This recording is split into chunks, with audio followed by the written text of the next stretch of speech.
Okay, so I'll come back quickly. So here's the thing, eh?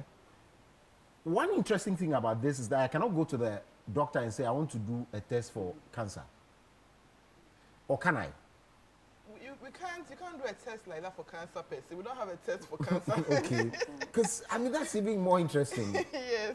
So that is what besides doing a full blood count, but at least if it's you do a full blood count and maybe you have a reduced or increased red blood cells or white cell count or platelets, that we can determine that maybe it's a blood cancer, you have the leukemias and all that. But it's not all of them that would show in the full blood count. And you can't go around doing biopsies, bone marrow biopsies for people to, because it's also quite expensive and it's invasive. So how much is it? How much would it cost?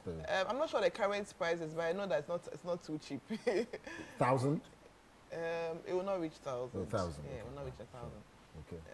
So there's no test. I cannot walk to a hospital, get tested, and say, this is cancer.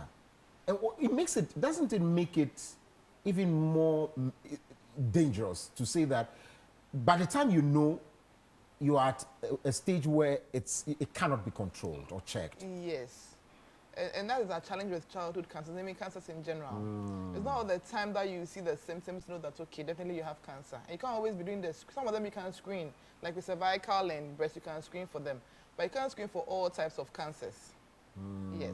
But what you can do is that because we know that certain maybe infections or viruses cause those cancers, you can try and avoid having those viruses. Like, for example, HIV, having the Epstein-Barr virus. It's part of the herpes virus family.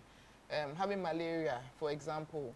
And then, okay, well, genetics, you can't really change your genetics much, you know, yes. But at least with the viruses, the HPV, so the human papilloma virus and all that, if you avoid all those things through, it's an STD, so if you are leading a good or healthy lifestyle, you should avoid generally these viruses so that you don't end up getting these cancers. I see. Yes, but sometimes it's unavoidable. Sometimes you're even born with it. Yeah. You know, it's congenital. We have 3-week-old babies and they have the retinoblastoma. That's the cancer of the eye. I also get the indication in the sense that it is difficult to cure.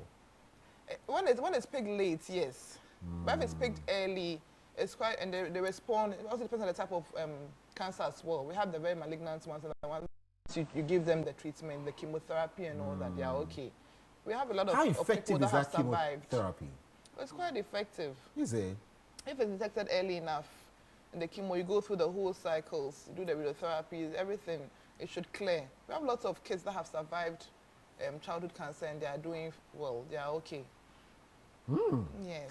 Maybe these misconceptions have to be clear, because I have some sense about cancer that, I mean, you can see from my facial expressions and so I just made myself. It's just that this part of the world, because of the late diagnosis, and because we don't have enough, people don't really know much about it. So there are a lot of doctors out there. I mean, you might even go as a patient, but they don't even know that that is cancer that you're bringing, you understand? Okay.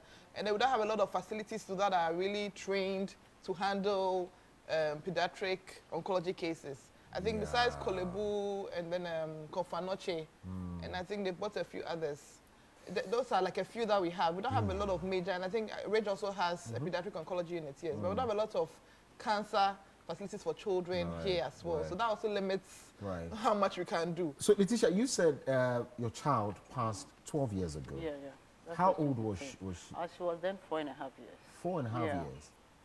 She was that young. So what it means is that, do you think, just as Doc is saying, because it was not detected early, or were either treating some other things, was that why it resulted in the death? Well, I wouldn't know, because then I take her to the hospital. She fell sick and I take her to the hospital.